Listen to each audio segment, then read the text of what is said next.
Hello and welcome to a brand new episode of A Coffee with Chris, the social media show that helps you create impact. As always, brought to you in association with our charity partner, 𝗖𝗵𝗁, who help local people affected by cancer, and new for 2026, Game Plan Coffee, Paddy and Scott's special coffee partnership with the High Performance Foundation. Every bag you buy helps them support the work of the High Performance Foundation, funding programs that help young people across the UK develop the mindset and tools to thrive in life, not just survive it. So if you're like me and you're a little bit obsessed and hooked on coffee and you believe in giving young people a fair shot of their own high performance, grab yourself a bag of Game Plan Coffee today. As I say, I'm drinking quite a lot of it at the moment, so perhaps you can join me.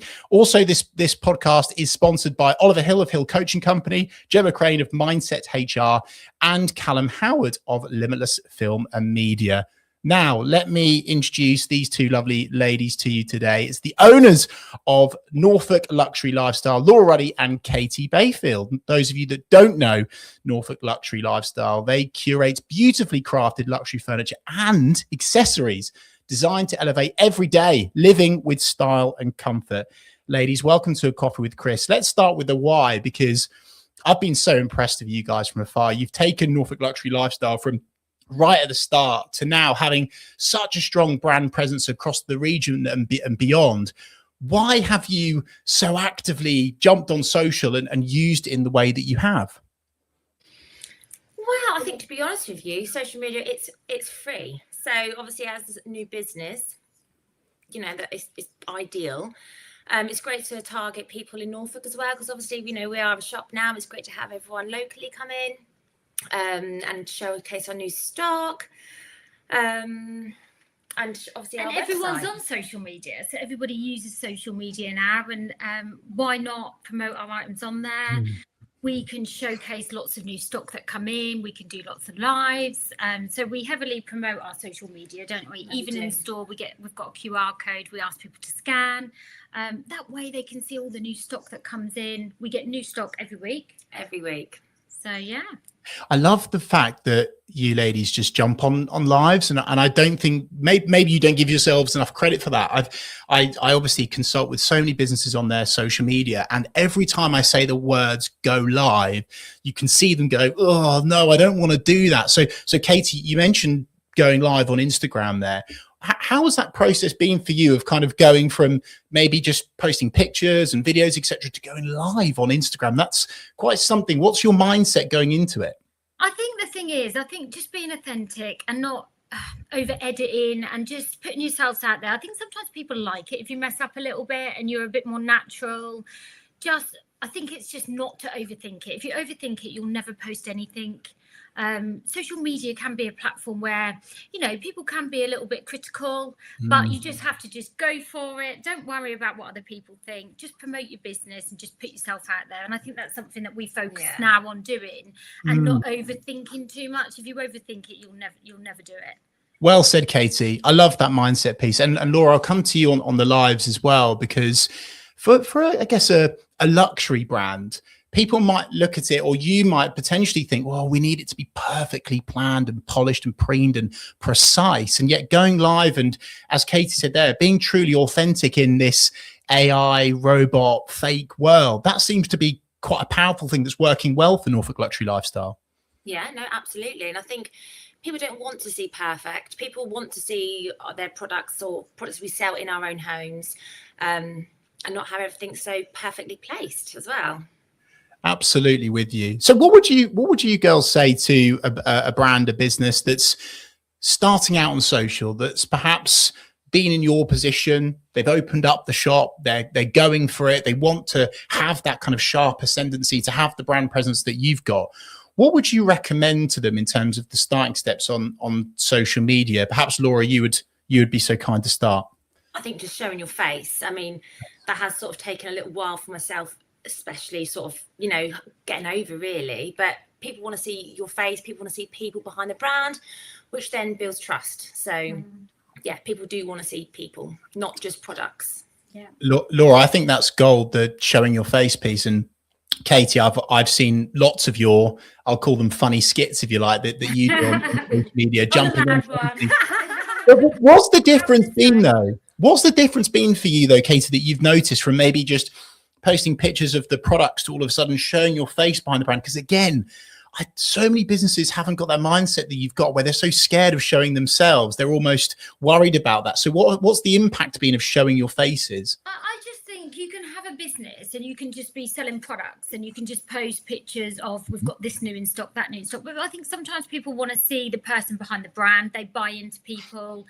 Like Laura said, it builds a trust with the customers. They know us when they come into the shop. Or even if they buy something on our website and we reply straight away, they know who they're talking to, because they've seen us on social media. And I think it does just build that rapport with the customers. Me doing like funny sketch things as well is just to make it not so boring, like 𝗖𝗵𝗿𝗶𝗀 all the time. Like, this is a new vase, this is a new we've got in. It just makes it a little bit fun. And I think sometimes people want to see a little bit more fun things as well, not just hard selling all the time. It's easy for us to put stock pictures up, but we want to style it in our own home so people can see what it would visually look like. And I think sometimes the garlic one, I don't know if you've seen that, where I chucked the garlic up. I mean, I was covered in garlic and I had great fun doing it on my own in the shop with the tripod. But if we have a quiet day, it enables us to be able to create things like that and put things together. And sometimes things take off, sometimes they don't. But if you don't put yourself out there, you're not going to know. So with you, Katie. Look, Laura, I want to come to you on something now, which is around relatability, because you're a premium brand and that's what you're known for and that's what you're selling. And yet you're doing these funny skits, you're being authentic, you're sharing quite humorous, entertaining content, which, by the way, I'm a huge advocate of, so keep doing that. So it's brilliant stuff. But how do you, Laura, strike that balance between being a premium brand and selling premium products so that people know you're serious, but then also adding that humor? What's the balance? I think that's real life. You can sell luxury items, but also have a personality as well.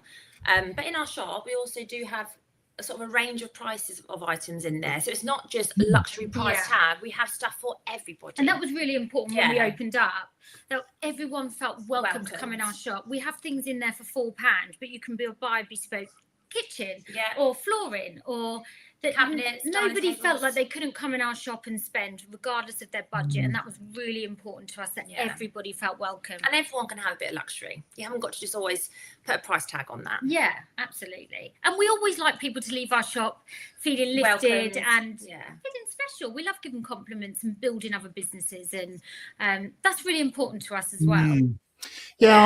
I think there's some real gold in there, ladies. I think so many businesses make the mistake of maybe pigeonholing themselves into kind of one target demographic, and they post, they could quite easily in your position go, we're only going to do luxury content for luxury people, premium clients and customers, but then they miss out so much of their market. So I think it's very wise advice that you should suggest there. What about the success of your social, guys? What have you seen? We always like to talk, of course, about method and strategy and theory, but in practice, since you've been posting on social, would you mind both sharing maybe a couple of, or as many examples if you like, of customers that have seen a social post and then as a consequence have come in, and also maybe just sharing, if you don't mind, what types of social media posts have you put out that have resulted in sales for your business? Well, we get that all the time. I would say especially on Instagram and Facebook. We'll, for example, post a product we have had just come in, and we'll get a customer message us and ask how much, and we'll say, and then we'll send them our bank details, and they'll either come and collect or we'll deliver to them. So social media is big for us. We do sell a lot. We get a lot of sales. Yeah, we'll do a live. We'll walk people around the shop. Some people can't come in on our, opening hours. We're open 9:30 till 3. So it may mean that we can do a live for them, and, we can pop it aside for them. We can send it to them. But it just gives people that bit more of a personal service, so they can comment on the live and they can say, can you show me a close-up of this item?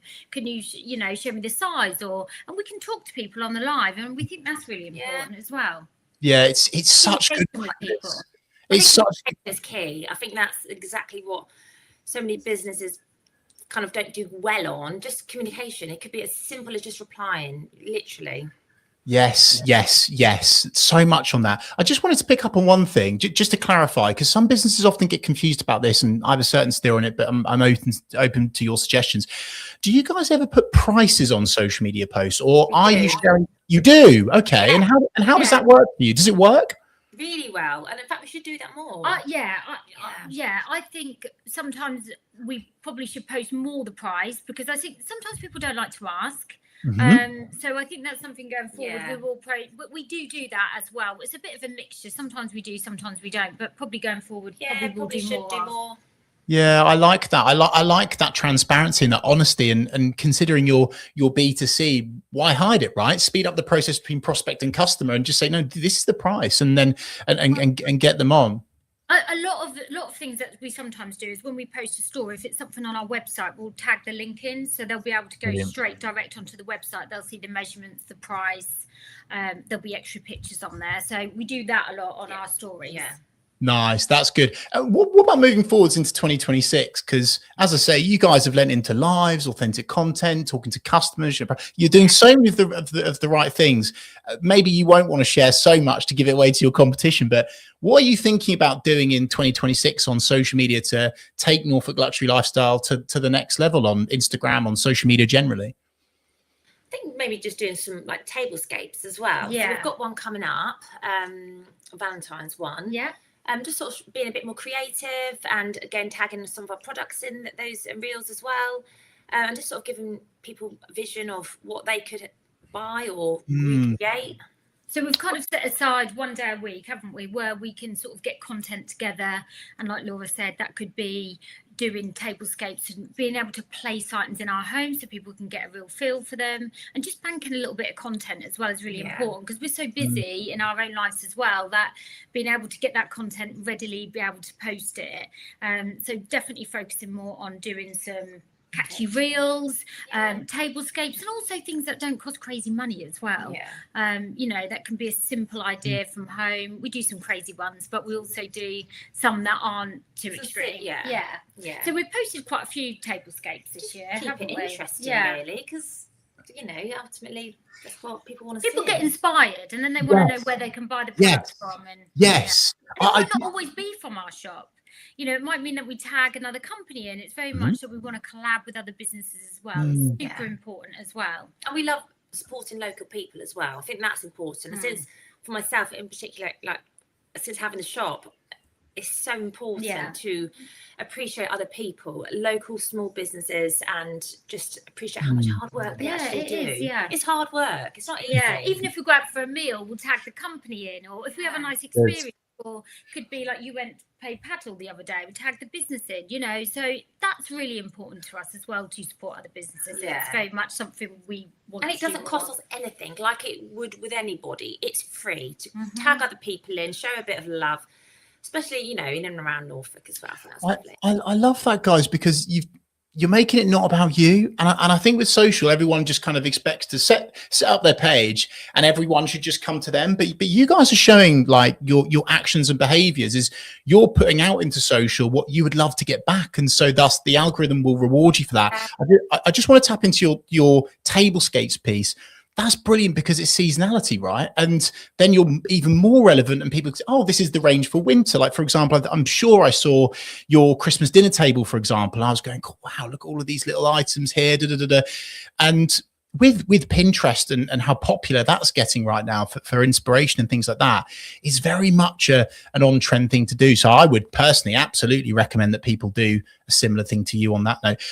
Ladies, what are the mistakes that maybe you've made or you see other people make on social media where you would say, red flag, don't do that, learn from us, or other things that you've seen where you go, oh, don't do that with your brand on social media? Could you share some mistakes that you or others might have made?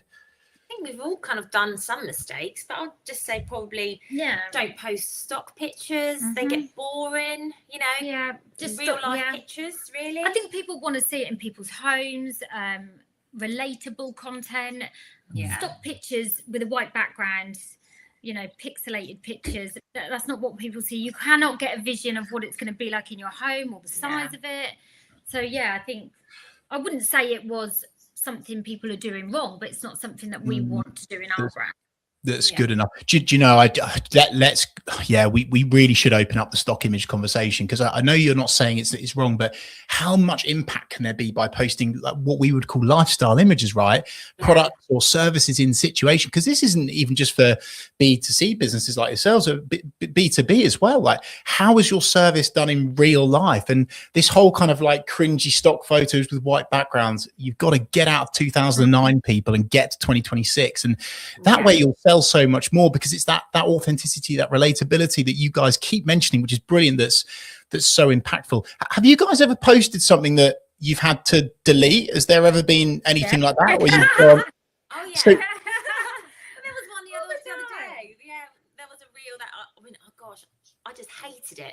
But to be fair, it was doing really well on TikTok, and I had to delete it. I was just like, oh my gosh, no. We find TikTok a hard one to break. I don't know what it is on TikTok. I don't know if anyone else experiences this, but we just fall a bit flat on there. With Instagram seems to be, and Facebook our handle, really well. And Facebook we do really well. TikTok we find quite a hard one to sort of get into.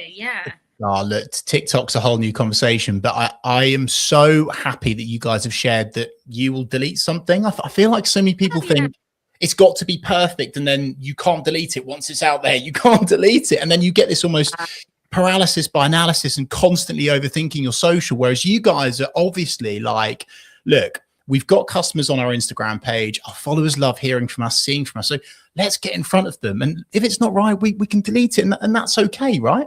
Yeah, we get a lot of customers come in daily saying that they've seen us on social media. Do we have this handmade vase, for example, in the shop? And we'll be like, yeah, no, we do.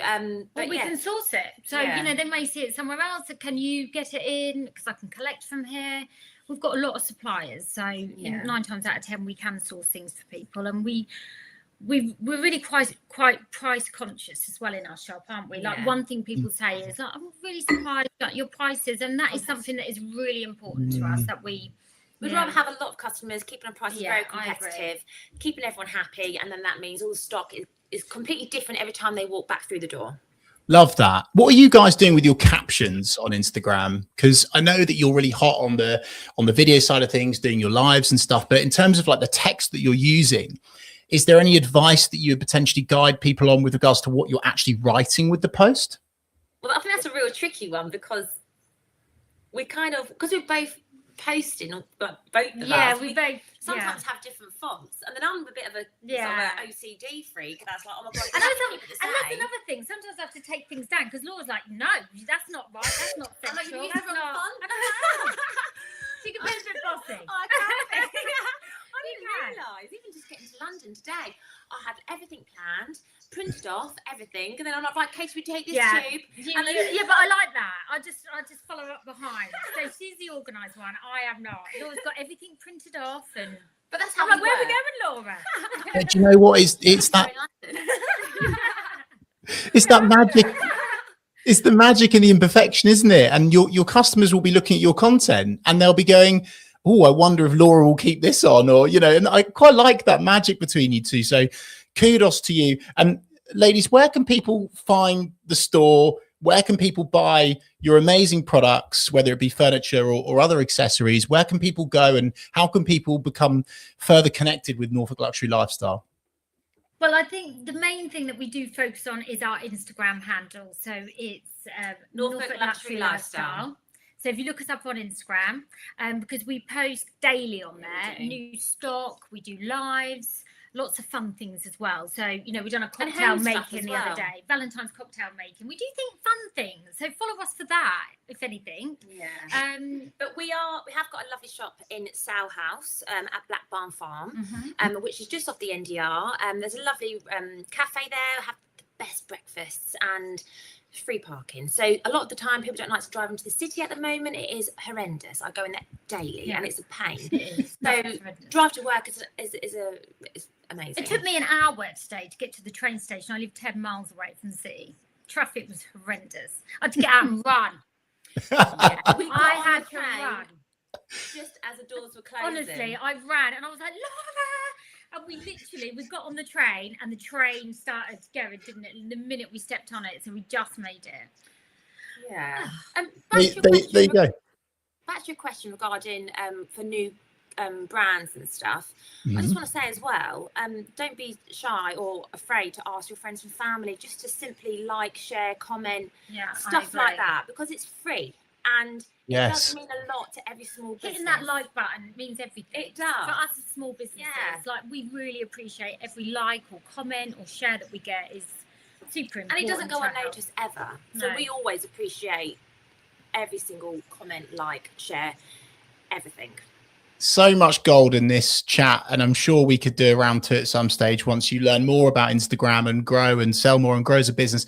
Laura, Katie, thank you so much for jumping on today. I hugely appreciate your time. Thank you so much. Thank you. And thank you so much to everyone that's watching live, watching back, listening back. Let us know what you thought of our chat with the Norfolk Luxury Lifestyle ladies, as I'm calling them now. If you've enjoyed this episode of A Coffee with Chris, give it a thumbs up on YouTube, 5-star review on iTunes, on Spotify, on wherever. Just comment, just like, just share, etc. It's always massively appreciated. And I'll see you this time next week for another episode of A Coffee with Chris.